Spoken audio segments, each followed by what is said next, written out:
Sudah menjadi korban kemalingan motor. Ivan, salah satu warga yang balik di Jalan Puncak Sekuning, Kecamatan Ilir Barat 1 Palembang, laju datangi Polrestabes Palembang bagi laporan polisi.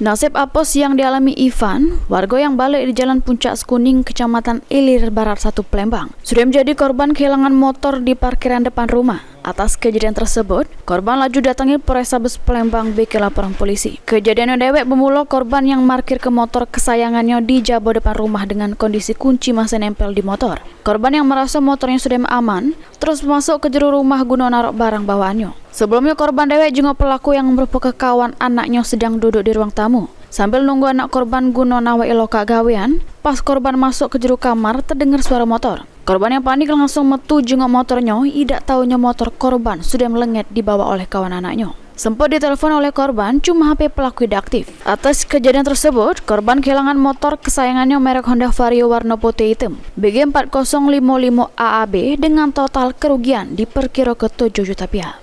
Motor ialah bagi masuk, ada tamu di situ kan. Terus aku masuk itu pecah, keluar aja motor dari hati aja Pak. Kapan itu kejadiannya? Hari Jumat, setengah 6. Ya, jam 17.35. Nah, kita ketahuan itu?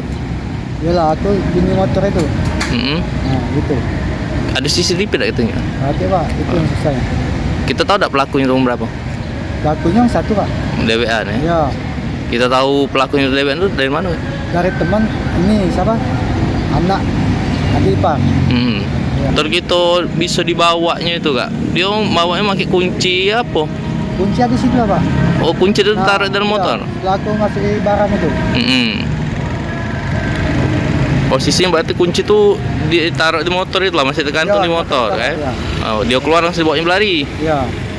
Kita udah tahu nih gitu pas dia mau motor itu? Tidak tahu kan Pak? Nggak tahu ya? Ya. Makni laporan korban sudah diterima oleh pihak kepolisian, terus bakal ditindaklanjuti oleh unit Ranmor Polrestabes Palembang guna pengembangan lebih lanjut. Suryadi, PAL TV.